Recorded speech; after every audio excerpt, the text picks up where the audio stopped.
Good day YouTubers, I'm back on this isuzu. I pulled the motor out and I found a lot of things wrong on it. First of all, when I took it out, the clutch and pressure plate,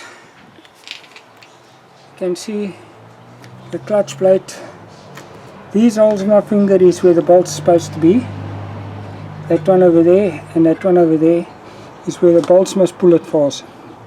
That where the bolt is where the pins must go in. Now if you look at this here, the bolt hole is there, the pin is there, and the bolt there. This whole plate is swung off from its holes. I'm going to check. I'll have to take it off and have a look at it. I think they've got this pressure plate the wrong way around in two, because the pressure plate, some pressure plates must be turned around and it must be to the inside, the high side, and the flat side to the outside. When you tramp your clutch in, it doesn't catch on these springs over here, and it's going to catch on the springs if this motor's running. So the pressure plate and clutch plate has been assembled wrong. Another problem I've found, I'm going to go through the bottom end now and have a look what they've done over there. She was only firing on number 2 and number 3. You've got a cam sensor in front here also that gets bolted fast, and I want to check if that's bolted on the right position, because you've got flat spots that's open.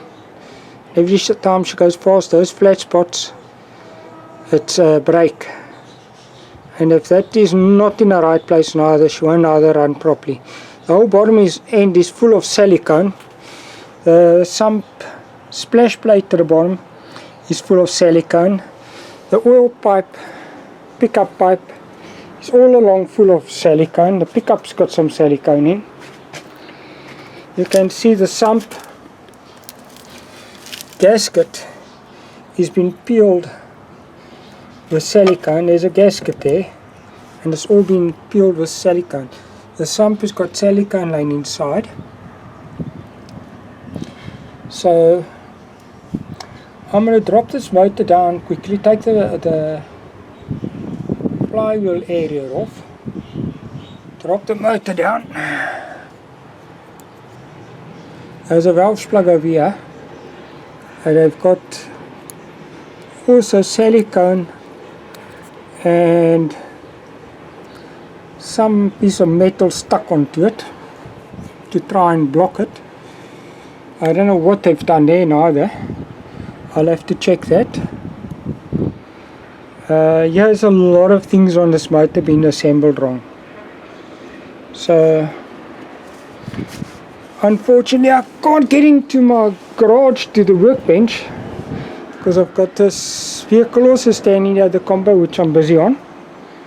Opel combo. I've done the slave cylinder in the gearbox, and I'm also doing the master cylinder, which I had to strip off with the dash apart to get the pedal box out with the master. But I just want to do this stripping of this quickly finished. I want to find my chain to my engine hoist because I moved and I haven't found that yet. My engine stand is standing on the other side of the house.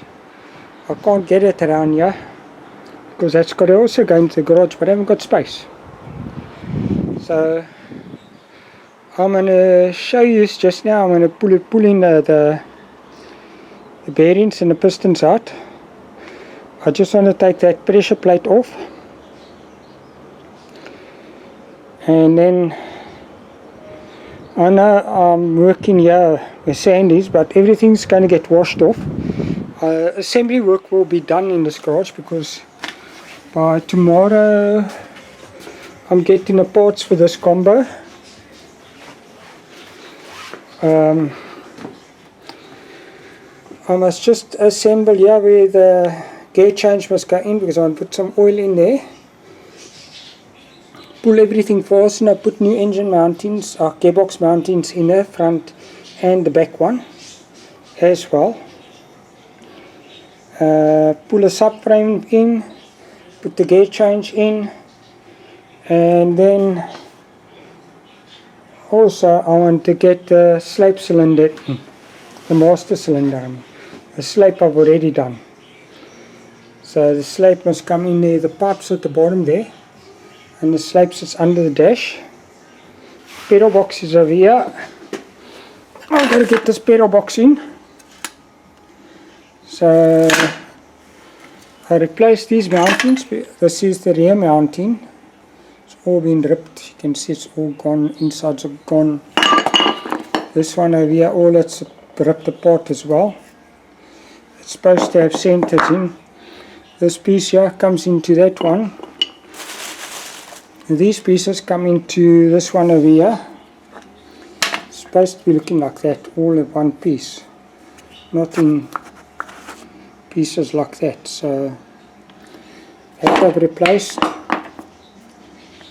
The slope cylinder I've still got to do. My waist has been leveled out. I've just got to drill and pull it fasten. Then I need to take this car away here because I've got another 2 cars coming in. This is actually my project. Toyota Corolla limited edition that I'm busy working on. He is riding. I must just get him off the waist. But I don't want to disturb the waist because all the pillars has been leveled out. And they must just get pulled faster now. So that will be done in the next week. Then I want to just get this car out tomorrow. Hopefully tomorrow this car will be out. I've also got the Nissan's motor. I'm waiting for the block to come back because I machined wrong on the block. I machined it, but the pistons, they took the pistons with, but they didn't machine it to the size of the piston. So the skirt of the piston goes in tight. It's going to seize up. You can't knock it in, you can't force it, it's got to slide in. So they're sorting that out. I've got to sort all these wires out here. Just want to tie that gearbox up to keep it up there. So I can move this backwards and forwards so I can get cars out here. I've got a Reynolds coming in, which I've also got to do the Reynolds suspension in front, wheel bearings, lower control arm rubbers, etc. The weather is not looking too nice here. It's overcast. Must just hold out for another hour or so. But I need to figure out by myself. I need to get this block into the workshop area, so I can work inside the workshop when I start assembling. I don't want to assemble outside. Got my wash bay sorted for more or less out. I must just unpack it. I've got a new pipe to put on to wash bay standing at the back here. A few stuff in it. I've got a new pipe for it. I've taken these wires over. I brought the wires down to here now to install, so then I can wash my parts nicely. But the garage is small and tight. I was supposed to work on 1 or 2 cars a day, but I'm getting a few big jobs in, which I'll have to get finished. I've got truck gearboxes and stuff as well coming in now to do. And the Land Rovers, I'm waiting for the Land Rovers to come in. The owners went up country, had his motor done by another company, and he went up country and he blew water pipes on it. Apparently it got hot or something like that. I'm waiting for it to come back so I can finish the electrical on it, and then I might be doing that motor over. The other one I've still got to get down here with the breakdown and do that one. But like I say, I'm going to carry on this one on. So I'll make another video just now. I'm first going to set the tripod up and move around just so I can strip this one down. Get it maybe down onto cardboard and cement here, because I'm trying to not mess oil on my cement and stuff. Because I want to paint everything. We're still going busy with alterations on this garage and stuff. We've already started with building work and closing areas and stuff. So yeah. Thank you for watching. Please subscribe, and I'll come back just now with a second video on the pistons and stuff. Just want to get us off the waste. It's boring taking off the waste and moving it around. See you just now. Please thumbs up, and it costs nothing to subscribe. Please, thank you.